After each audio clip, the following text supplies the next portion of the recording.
Applause for David Craddock.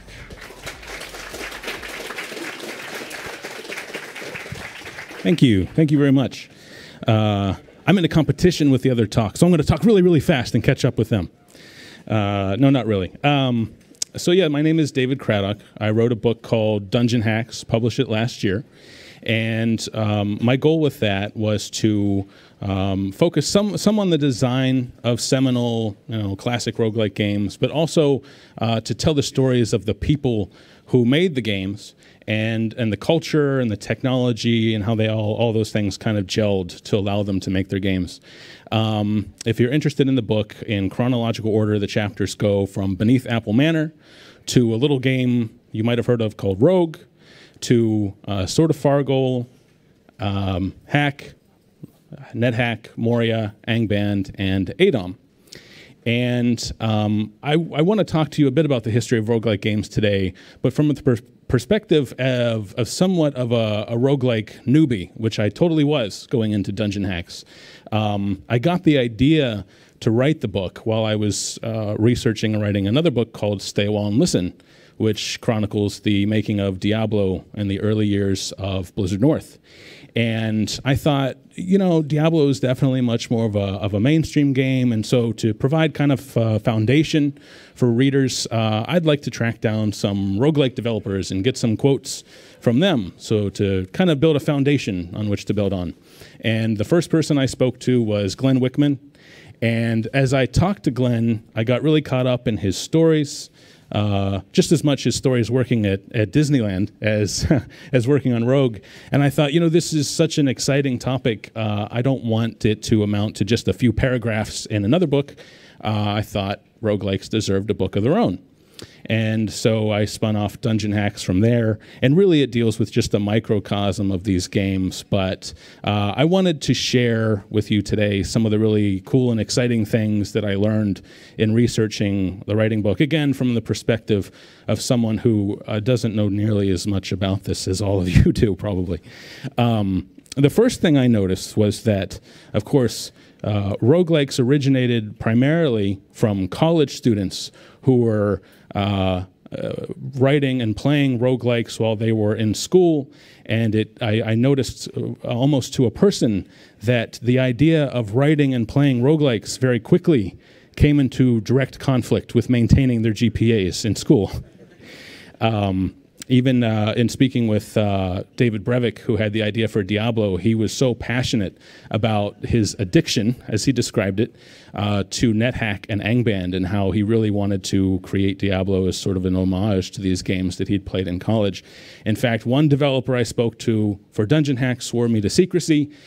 He asked, please say that I did graduate, because that's what my LinkedIn page say, and Mom and Dad think that I did. So if you could just help me keep that going, that would be great. The second thing that I noticed was, and I found this really fascinating, the commonalities shared between guys like Michael Toy, Glenn Wickman, Ken Arnold, Don Worth, who wrote Beneath Apple Manor. And that was, first of all, they had this all-consuming passion for Dungeons and Dragons. Dungeons and Dragons was still a relatively newish thing when roguelikes started to appear, and it was just the natural inclination of people who wrote those games to look at Dungeons and Dragons and say, well, wouldn't it be cool if there were a computerized version of this, so I could kind of offload all of the dice rolling and calculations onto the computer, which was the second commonality.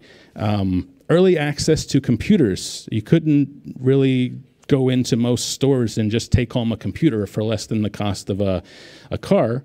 The people who wrote these games were very lucky to be bright and inquisitive and having access to computers to do annoying things like write papers for school, and also fun things like write new types of role-playing games.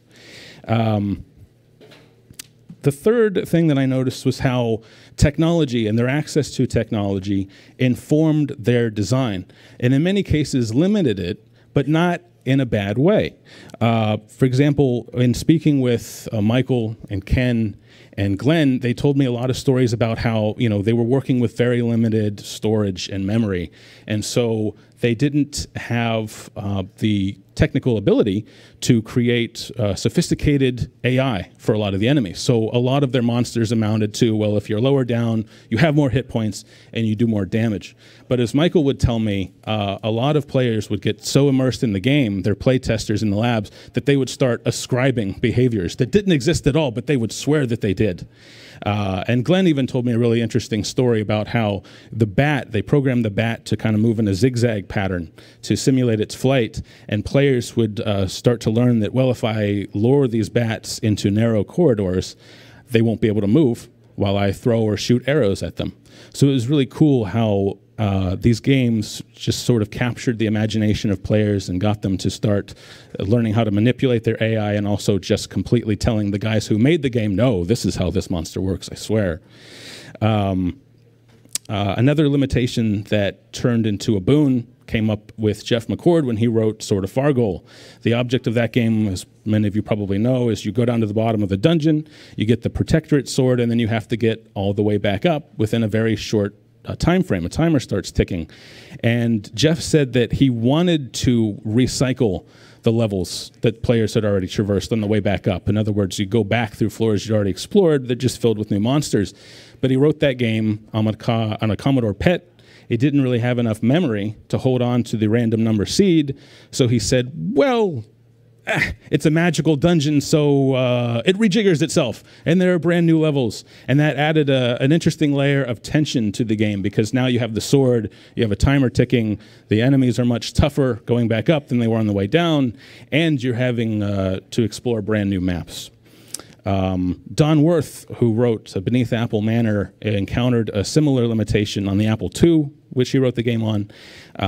He limited his treasures to 1 treasure per dungeon floor, and he said that he would watch some of his friends. Some of them would inch through, kind of explore the levels, find treasures, die inevitably. Others started to just race through the levels. They would find the treasure room as quickly as possible and do this floor over floor, so that by the time they got to the 5th level or so, they hadn't killed a thing, but they had a lot of the best treasures, and then they would kind of walk with more swagger and start killing the monsters as they went down. So again, just kind of emergent behavior happening, players kind of taking the wheel and deciding how they're going to play these games. The fourth cool thing that I noticed was that roguelike served as a powerful learning tool.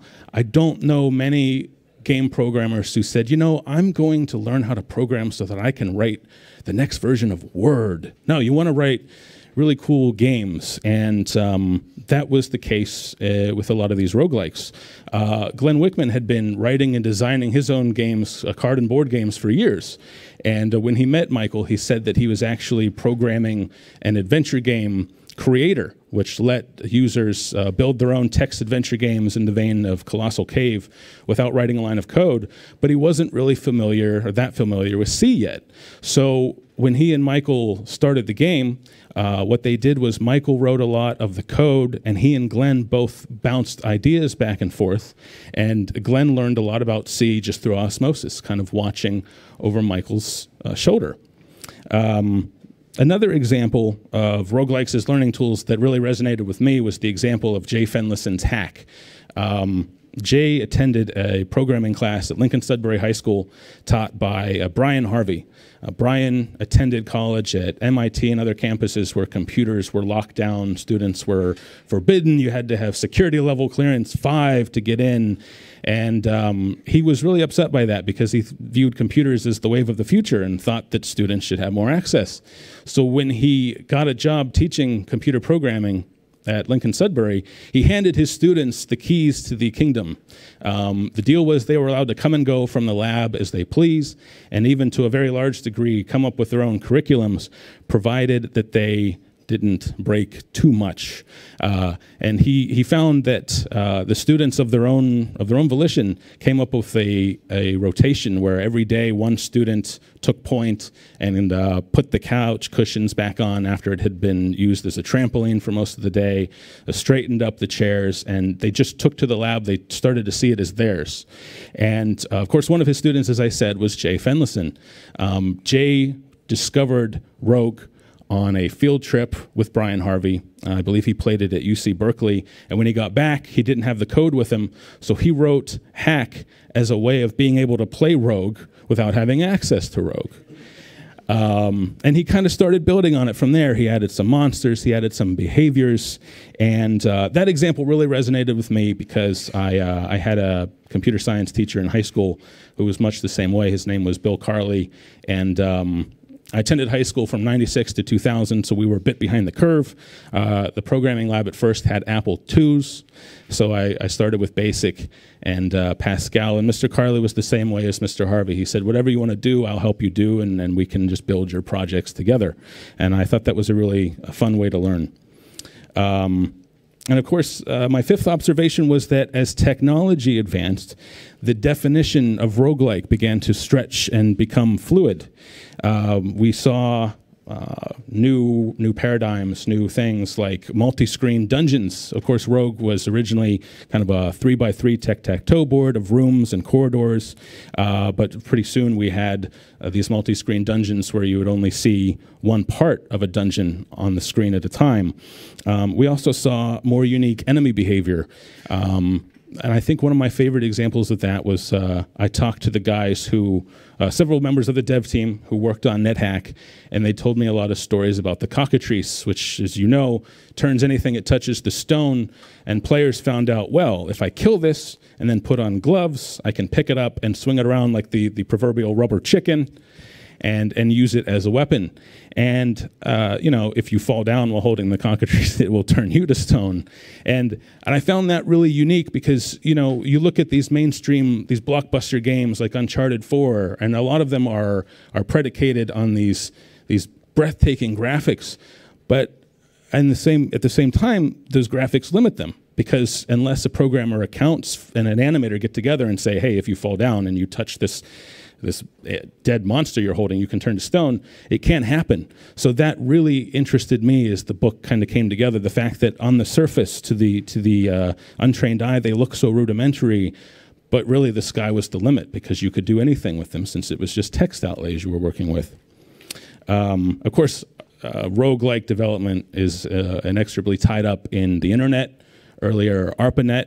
And one reason I started Dungeon Hacks off with a chapter about Beneath Apple Manor was because I even heard Glenn Wickman say earlier, we're kind of lucky that the genre came to be called roguelike. Because, as I said, a lot of people had these same ideas, but some of their particular circumstances influenced which games saw wider circulation. Don Worth wrote Beneath Apple Manor, or BAM, on an Apple II, and although that computer could go online, most people didn't really take it online. And so BAM didn't really spread, whereas Rogue just kind of started appearing everywhere. And I thought that was a really cool set of circumstances. It also allowed roguelike developers to begin passing the torch. Jay Fendlassen, when he wrote Hack, he put a copyright at the top that basically said, in short, you are free to take this code and expand and modify it, just so long as you keep the copyright intact so that others are encouraged to do the same.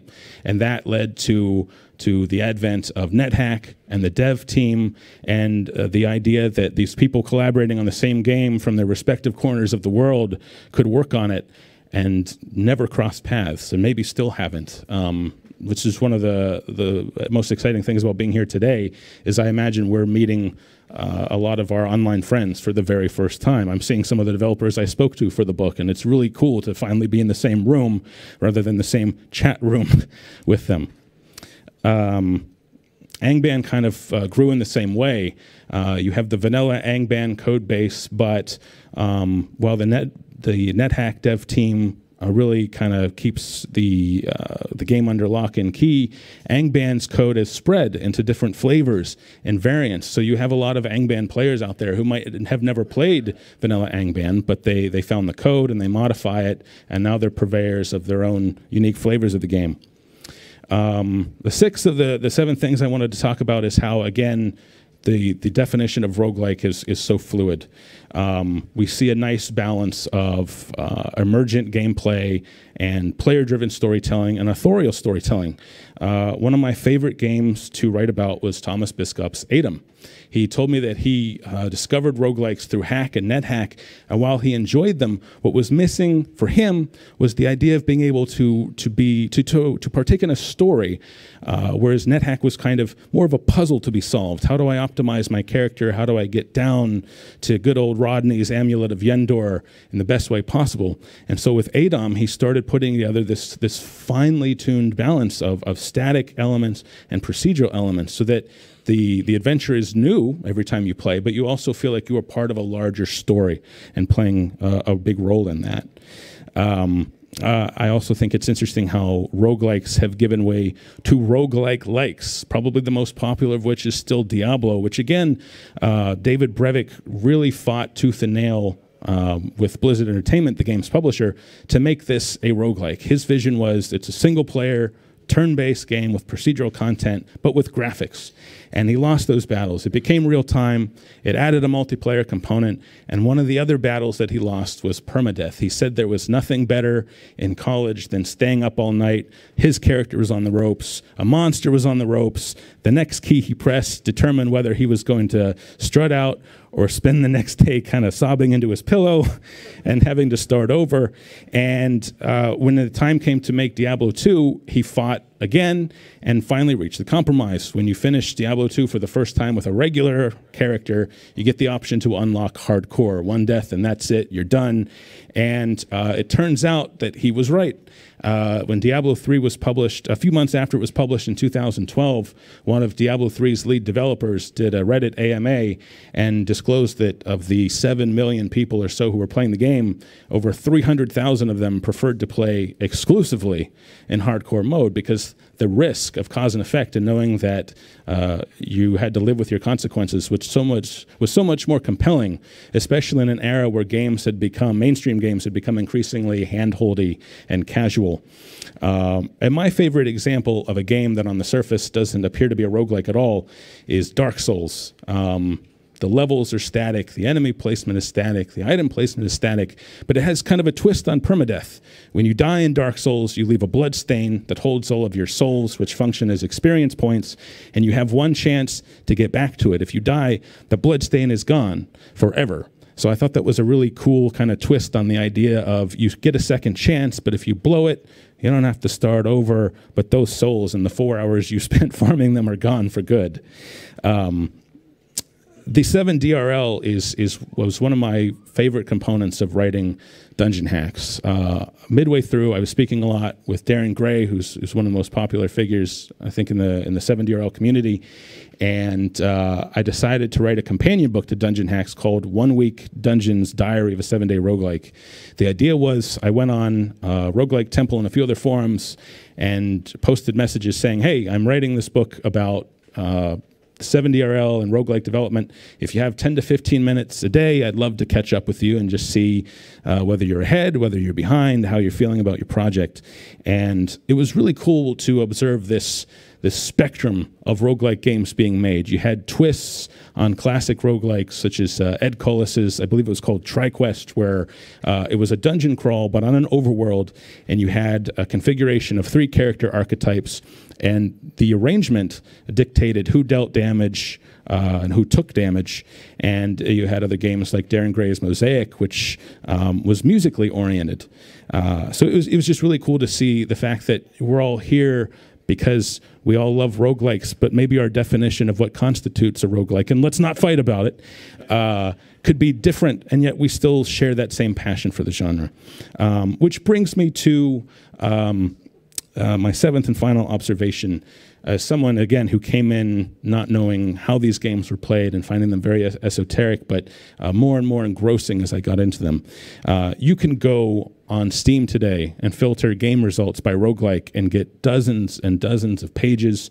You can love to play roguelikes. You can love to write them, or even commit yourself to writing a certain component of a roguelike. I spoke to members of the Angband dev team. Damn Angband. who said, you know, I really want to devote myself to how often certain items pop up and on what levels and what sort of stats they have. And I just think it's really cool that their roguelikes are really a genre for everyone. And I think it's cool that we're here celebrating over 30 years at these games, and I know we'll be celebrating many more over the years to come. So thank you for letting me ramble for a little bit.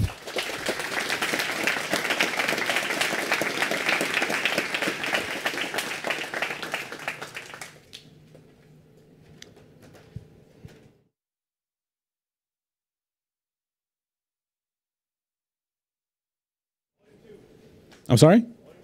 Volume 2, yes, I would love to do a Volume 2 because, like I said, I only got to write about a fraction of these games.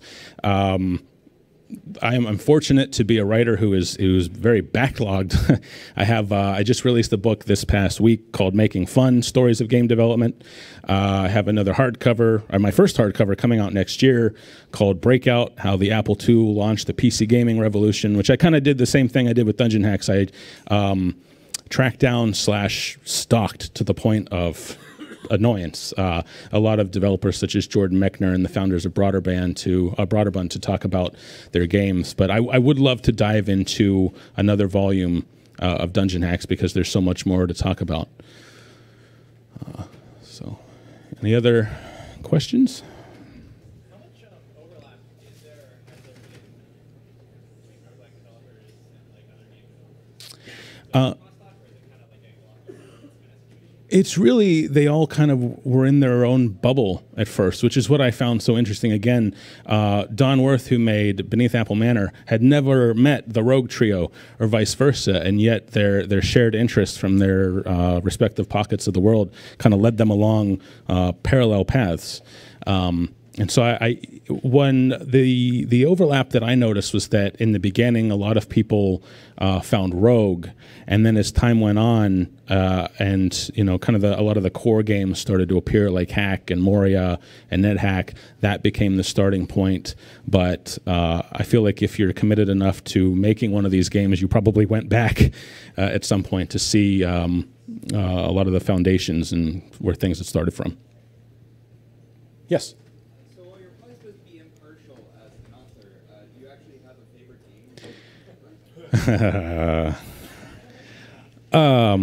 No, I really liked ADOM a lot. I liked the idea of it. To me, again, as someone who kind of came into roguelikes kind of late in the game, it reminded me a lot of, I think it was Elder Scrolls 4, where you had these portals open to chaotic realms.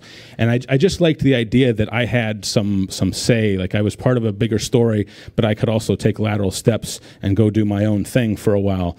Also, another shared interest that I didn't mention was Lord of the Rings. I'm a big Lord of the Rings fan. I write fantasy, so you kind of have to read a lot of Lord of the Rings if you're going to do that.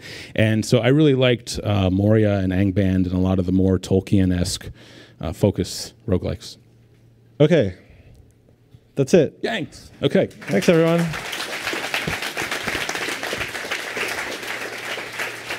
So now Glenn, Michael, and Ken will come up on stage. And David